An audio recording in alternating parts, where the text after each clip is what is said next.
최근에 이제 오신 어머님도 이런 얘기를 하신 분이 있으셨어요. 자녀가 키가 너무 안 크는 것 같아서 이제 한의학적으로 좀 한약이나 이런 걸 먹으면 좀 도움이 되지 않을까 해서 이제 왔다라고 하시는 분이 있으셨는데, 그래서 이제 제가 물어봤죠.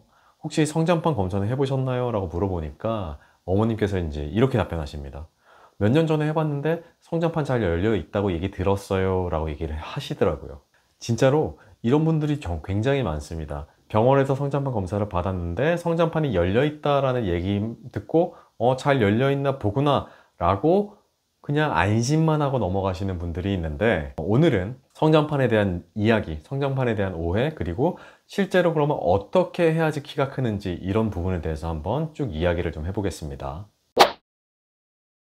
성장판이 열려 있다라는 얘기가 우리 아이가 그러면 키가 무조건 잘 커요, 이 얘기랑 같은 말일까? 이건 한번 생각을 좀 해봐야 되는데, 제가 이제 부모님께 또 설명을 드려요. 이제 성장판에 대한 얘기를 하면서 성장을 하려면 어떤 게 좋고 막 이렇게 설명하는데, 참 보면 요새 부모님들이 너무 알아야 되는 게 많아요. 아이를 잘 키우려고 그러면 또 거기에 대한 정보도 알아야 되고, 요새 입시도 그렇잖아요. 부모님의 정보력이 굉장히 중요하다는 얘기를 또 하는 것처럼 키도 또 마찬가지인 거예요. 단순히 그냥 크겠거니 하면 놔두는 것과 부모님이 어떤 이 시기별로 어떻게 관리해야 되는지를 알아야 하는 것과 너무 또 차이가 많이 나는데, 제가 오늘은 너무 전문적이지 않게 조금 더 쉽게 알아들을 수 있도록 그 부분을 좀 이야기를 좀 해볼 건데요. 성장판이 열려 있다는 얘기는 말 그대로 그냥 기본값이에요. 우리 아이들이 성장 기간 동안에 성장판이 열려 있는 건 당연한 거예요. 그러면 성장판이 열려 있는 걸로 안심을 해야 되냐? 그게 다른 얘기예요. 성장판은 열려 있다고 해서 무조건 키가 잘 큰다는 얘기가 아닙니다. 결국 성장판은 얼마나 잘 자극을 해주느냐, 성장판에 얼마나 좋은 영양을 충분히 공급을 해주느냐, 이거에 따라서 얼마만큼 더 클 수 있는지의 차이가 생긴다고 생각하시면 됩니다. 그러면 성장판이 언제 다치는지 알아야 되겠죠. 왜냐면 다치기 전에 관리를 해야 되잖아요. 여자아이들 같은 경우에는 보통 만 12세에 초경을 하게 됩니다. 초경을 하고 나면 이제 성장판이 다치기 시작하죠.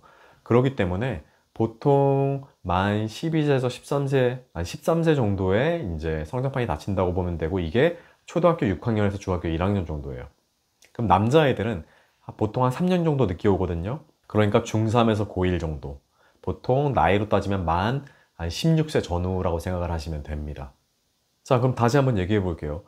우리 아이가 성장판이 다치려면 여자아이들 같은 경우는 초등학교 6학년, 남자아이들 같은 경우는 중학교 한 3학년 이때쯤인데, 그럼 성장판이 열려 있다는 얘기만 가지고는 앞으로 얼마나 클지 알 수는 없는 거예요. 중요한 건 뭐냐면은 우리 아이가 지금 성장판 검사를 통해서 이 성장의 쭉 그 과정 중에서 지금 어디에 위치하고 있는지를 확인하는 거고, 그 확인을 통해서 앞으로 그러면 어떤 식으로 지금 시기에는 관리를 하는 게 효율적일지 효과적인지, 이것을 알고 관리를 해주는 게 중요하다는 말인 거죠. 자, 그러면 성장은 어떻게 하면 키가 크나요? 이 부분은 굉장히 중요하죠. 그러면 저는 오시는 부모님들께 이렇게 얘기를 드려요. 키 크는 게 약간 공부랑 비슷합니다 라고 설명을 드리는데, 어떤 관점이냐면은 꾸준하게 투자를 해줘야 되는 관점에서 공부랑 비슷하다고 말씀드려요. 자, 우리가 공부를 잘 하려면 어떻게 하죠? 기본은 학교 수업 잘 듣는 거죠. 그 다음에 플러스로 내가 더 잘하고 싶은 경우에는 학원을 가거나 개인 교습을 듣거나 인강을 듣거나, 이런 식으로 추가적으로 시간과 노력을 굉장히 투자를 많이 하게 되죠. 키 성장도 마찬가지입니다. 이 성장이라는 관점은 어떤 감기 치료하는 것처럼 어떤 질환을 치료하는 일시적인 게 아니에요. 왜냐하면 아까도 보면은 그 성장판이 다치는 시기를 보면 최소 우리 아이가 15년, 길게는 15년 정도 크는 그 기간인데, 이 기간 중에서 딱 한 번 성장 치료를 일시적으로 한다고 해서 과연 키가 얼마나 클 것이냐, 이건 알 수 없잖아요. 너무 이 긴 과정 중에서 너무 일시적이라는 거죠. 그렇기 때문에 키 성장도 일단 키가 잘 크려면 기본은 뭐예요? 잘 먹고 잘 자고 잘 쉬는 게, 이게 기본인 거죠. 그 다음에 추가적으로 꾸준한 투자와 노력은 뭐가 들어간다? 한의학적으로 얘기하게 된다면 일단 성장판을 자극할 수 있는 게 필요하죠. 그렇기 때문에 뭐 성장판을 자극하는 침치료를 받거나 뭐 추나 치료를 받거나 이런 것들이 있을 수 있는 거고, 성장판에 영향을 주고 성장 호르몬 촉진에 도움을 주는 영양분을 공급해 주는 뭐 한약을 복용한다거나, 이런 어떤 추가적인 투자와 노력이 필요하다는 말씀을 드리는 겁니다. 물론 이런 투자나 노력 없이도 알아서 잘 크는 사람들도 있어요. 우리도 보면 학교에서 보면 뭐 얘는 공부하는 것 같지도 않은데 맨날 1등하고 공부 잘하고 이런 애들이 있잖아요. 그러니까 이런 아이들은 예외적인 경우, 타고나기를 그렇게 타고난 아이들인 거죠. 키도 마찬가지예요. 맨날 불량식품 먹고 잠도 잘 안 자고 밤늦게까지 노는 것 같고 영양도 부족한 것 같은데 애가 키는 잘 커. 그런 식으로 유전적으로 타고난 애들도 분명히 있어요. 하지만 그런 예외적인 거 말고 일반적인 상황에서 얘기를 하자면 어떤 성장이라는 큰 긴 시간 동안에는 사실 꾸준한 관리, 투자가 필요한 관점에서 제가 항상 키 성장은 공부랑 비슷하다라는 그런 말씀을 드리기도 합니다. 자, 그러면 성장판 검사가 왜 중요할까요? 성장판이 열려 있는지 닫혀 있는지 그것을 확인하는 것도 물론 중요합니다. 하지만 이제 성장이라는 거는 어떤 일련의 과정을 거치게 됐어요. 어떻게 거치게 되냐면 1차 성장기라고 해가지고 만 2세까지, 처음에 2세까지는 굉장히 빨리 크는 시기가 있어요. 우리가 보통 50cm로 태어나가지고 1년에 한 2년 정도 지나면 거의 한 30cm를 크게 됩니다. 굉장히 많이 크게 되죠. 그게 1차 성장기. 그러면 1차 성장기가 지난 다음부터 2차 성장기, 우리가 사춘기라고 얘기하는 2차 성장기가 있죠. 그 기간까지 대략 한 8년, 10년이 그 기간 동안에는 1년에 클 수 있는 한계치가 대부분 정해져 있어요. 그래서 1년에 한 6cm 내외 정도로 꾸준하게 커가게 됩니다. 그러다가 2차 성장기가 오면 그때 폭발적으로 또 성장을 하면서 1년에 한 7, 8cm 이상씩 10cm도 크죠. 이제 이렇게 확 컸다가 성장판이 닫히면서 이렇게 성장 속도가 떨어지는 이런 일련의 그래프를 가지게 된단 말이에요. 그러면 성장판 검사라는 거는 그런 거죠. 우리 아이가 이런 성장 과정 중에서 과연 어느 위치에 지금 하고 있는지를 알게 되는 거예요. 그래야지 앞으로 어떤 식으로 관리를 하게 될 거고, 앞으로 성장 기간은 어느 정도 남아 있는 거고, 이런 것들을 예측하고 그에 대해서 대응할 수가 있게 되는 거죠. 자, 그러면 성장 치료를 받으면 무조건 키가 클까요? 이렇게 물어보시거든요. 그러면 성장 치료하면 얼마나 키가 크나요? 얼마나 받아야 되나요? 이제 이런 걸 굉장히 많이 물어보시는데, 참 여기는 제가 죄송하지만 답변하기가 되게 어려워요. 죄송하지만 제가 성장 치료한다고 무조건 큰다고 장담 드릴 수는 없다라고 솔직하게 말씀을 드려요. 무슨 얘기냐? 성장 치료라고 하는 거는요, 단순히 키가 몇 cm 크게 만들어줍니다, 이게 아니에요. 이게 아니고 성장을 방해하는 요인들을 제거하는 거, 그래가지고 성장 속도가 원래 본 궤도에 오를 수 있도록 도와주는 거, 여기에다가 조금이라도 성장 속도가 더 촉진될 수 있도록 도와주는 거, 이게 바로 성장 치료의 핵심인 겁니다. 예를 들어서 이렇게 얘기를 해볼게요. 성장 호르몬은 키 키우는 데만 쓰이는 게 아니에요.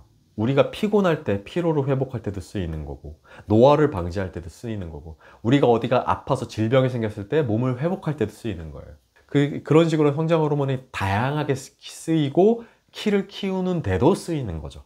자, 그런데 예를 들어서 아이가 밥을 너무 안 먹어요.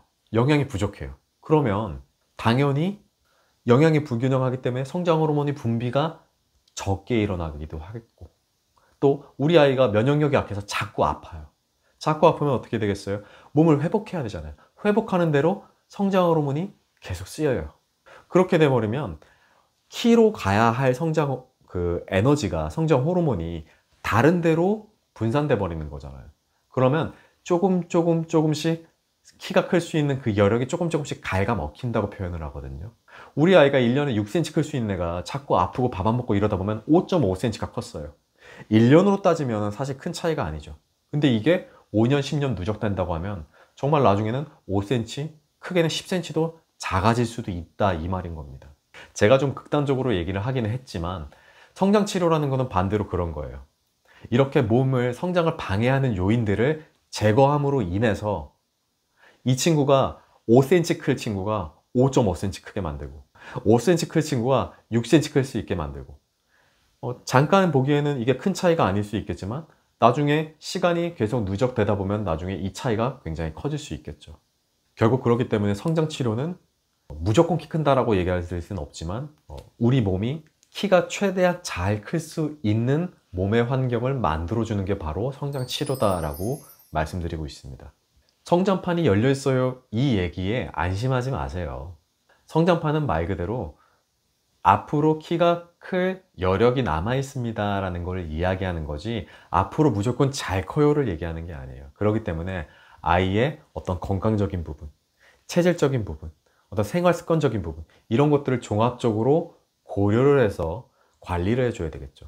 혹시 지금 우리 아이가 조금 잘 안 크네, 왜 이렇게 늦게 크지, 이렇게 걱정하시는 분들이, 아이 뭐 때가 되면 크겠지, 뭐 나중에 뭐 고등학교 가고 대학교 가서 큰 애들도 있다는데 나중에 좀 크겠지, 이렇게 짐작만 하지 마시고 지금 우리 아이가 이 성장 과정 중에서 어느 쪽에 지금 어디에 와 있는지 한 번쯤은 확인을 해볼 필요가 있다고 추천드리거든요.